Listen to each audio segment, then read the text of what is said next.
जैसा कि मुख्तार अंसारी की मौत हुई, संदिग्ध मौत हुई, उसके बाद अब अब्बास अंसारी को जेल, और अब जो रही सही कसर थी वो उमर अंसारी को भी जेल कर दिया गया है। कहा जाता है कि जब जुल्म हद से बढ़ जाता है तो जुल्म का अंत भी होता है। निश्चित रूप से मुख्तार अंसारी के साथ सुनियोजित षड्यंत्र के तहत उत्तर प्रदेश सरकार और उसके अधिकारियों ने लगातार जेल में उन्हें प्रताड़ित किया और षड्यंत्र के तहत उन्हें, हमारा स्पष्ट आरोप है कि उन्हें जेल में स्लो पॉइजन देकर के और बिना इलाज कराए उन्हें मर जाने के लिए मजबूर किया। व्यक्तिगत उन्होंने ही मुझसे ये बात बताई है, और जिस दिन उन्होंने बताई थी वो 26 मार्च की तिथि थी। उसी दिन हॉस्पिटल से मिलके बाहर निकल के 5 मिनट के अंदर हमने प्रेस कॉन्फ्रेंस करके ये बात बता दी। मैं आज भी उस बयान पे कायम, मैं आज भी उस बयान पे। अब रह गया सवाल अब्बास अंसारी का। अब्बास अंसारी सरकार के मुखिया की मंशा के विपरीत भारी बहुमत से चुनाव जीत के चले, हल रहा था, बर्दाश्त नहीं हो रहा था। तो उनके विरुद्ध क्या कि उन्होंने भड़काऊ भाषण दिया। भाषण उनका भड़काऊ था, जिसमें उन्होंने कहा था कि यहाँ जो अधिकारी कुंडली मार के बैठे हुए हैं, लूट खसोट कर रहे हैं, सरकार बन जाएगी तो पहले ट्रांसफर करा के भागना चाहेंगे, हम लोग चाहेंगे कि पहले इन लोगों की जांच हो, उसके बाद ही हो जाए। इसी को मुद्दा बना के उन लोगों ने मुकदमा भी कायम किया, सजा भी। अदालतें हैं देश में आज भी। अगर देश के नागरिक की कोई उम्मीद कहीं जीवित है तो अपने देश की न्यायपालिका पर है। भले ही एक न्यायालय से उनके अगेंस्ट में फैसला आया, अपीलीय न्यायालय सेशन कोर्ट से भी उनको राहत नहीं मिली, लेकिन माननीय उच्च न्यायालय में यह प्रकरण सुनवाई पूरी हो चुकी है। जजमेंट रिजर्व है, 2-4 दिन के बाद सामने आ जाएगा फैसला।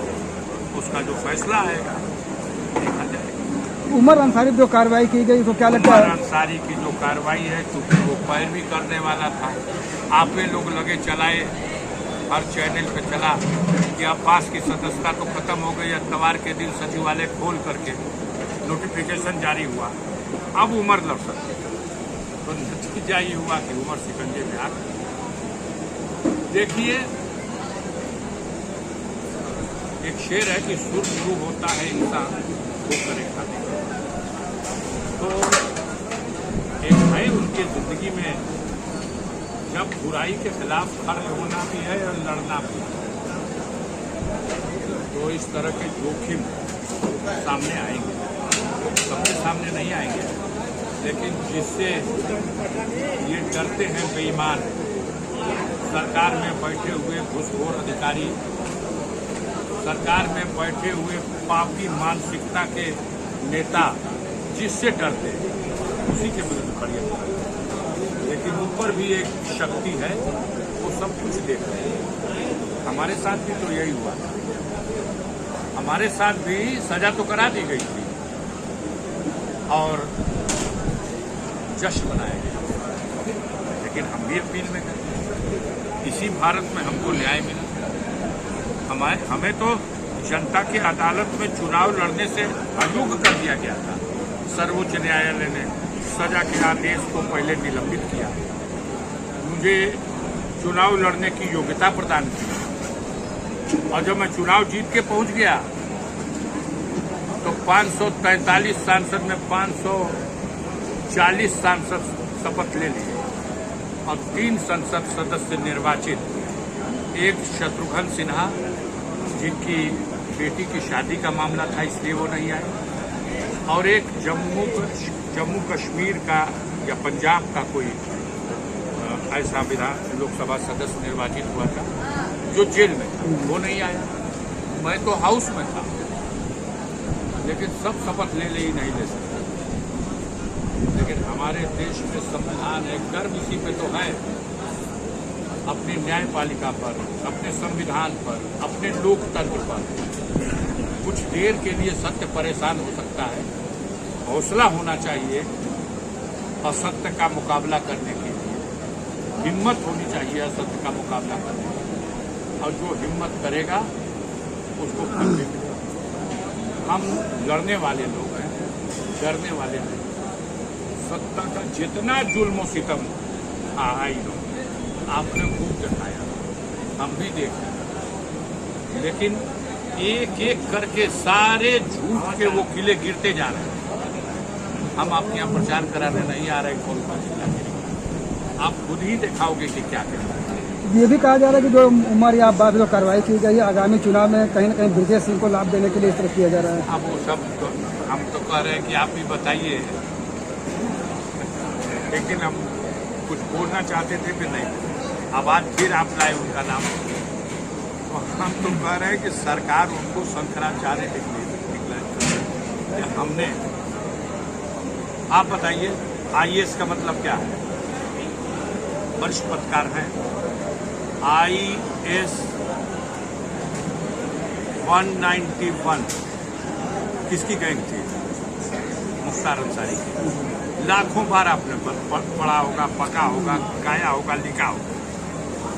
आपकी हिम्मत है कि एक बार लिख दे आप कि उस गैंग का क्या नाम है जिसके सरगना ब्रजेश सिंह है। आज भी है, आज भी IAS, उसके आगे का नंबर आप बता दो, नहीं बता सकते। किसने छुपाया है? कौन छुपाता है? जो छुपा रहा वो पाप कर रहा कि नहीं? तो सरकार छुपा रही, सरकार का मुखिया छुपा रहा। क्यों नहीं बताते उसका IAS नंबर क्या है? वो भी इंटर स्टेट क्रिमिनल घोषित है, जो 25 साल फरार रह के अपराध करता है, उसका डिक्लेयर कर दो। उसका आप दिखा सकते हैं, नौकरी खतरे में पड़ जाएगी। आपके चैनल का मालिक कहेगा कैसे इनका नाम लेंगे? जाने दीजिए, अपनी भी नौकरी। सांसद जी, अंतिम सवाल है। आपने पॉलिटिक्स अड्डा और पूर्व मुख्य सचिव की बात की। हाँ। बहुत सारे जो है इसमें भी मतलब लोन में या कर्ज में गोलमाल किया गया है, क्या था वो? सच्चाई यही है कि जो हमारे उत्तर प्रदेश में चीफ सेक्रेटरी अभी रिटायर हुए हैं, तो मैंने ये खबर पढ़ी है कि उनके द्वारा कई बड़े कारपोरेट घरानों के और इस तरह के दारू के व्यापारियों के करोड़ों अरबों रुपए के कर्जे, जो इनके ऊपर देनदारी थी इनकी, जो सरकार को वसूलना था, वो इन्होंने माफ किया। वो 50,000 करोड़ से भी ज्यादा थे। और अब कोई मुंह से बोलेगा स्कूल बंद हो, मास्टर को फीस नहीं दे पाएंगे, लड़के 50 हैं और दारू खाना खुल जाए, 5,000 स्कूल बंद करने का निर्णय और 27,000 दारू की दुकान खोलने का निर्णय। कि बुद्धिमती मरा गई है कि और क्या? जनता ने सब कुछ महसूस कर लिया है। सफाया निश्चित है, ऐसा सफाया होगा कि आप लोग कुतुब मीनार बनाया करिए सपने का, 100 सीट को तरस जाएंगे लोग उत्तर प्रदेश। पूरी जनता ने जो उनको वोट करते रहे, सबने देख लिया है कि कबाड़ा निकाल दिया, बाजार का कबाड़ा। भ्रष्टाचार इतना है कि सपने में भी आप नहीं सोच सकते। बिना घूस दिए कोई काम नहीं।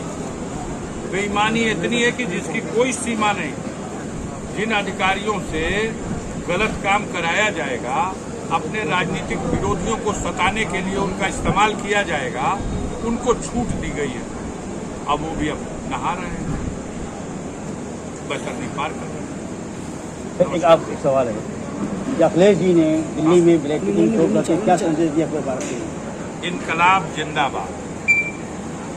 बैरिकेडन पूछ जाओ, आप बताओ, आप बताओ। अंग्रेजों के संसद भवन में चल रही कार्रवाई के दौरान भगत सिंह ने बम क्यों फेंका था? किसी को मारना मकसद नहीं था, धुएं वाला था। मकसद क्या था?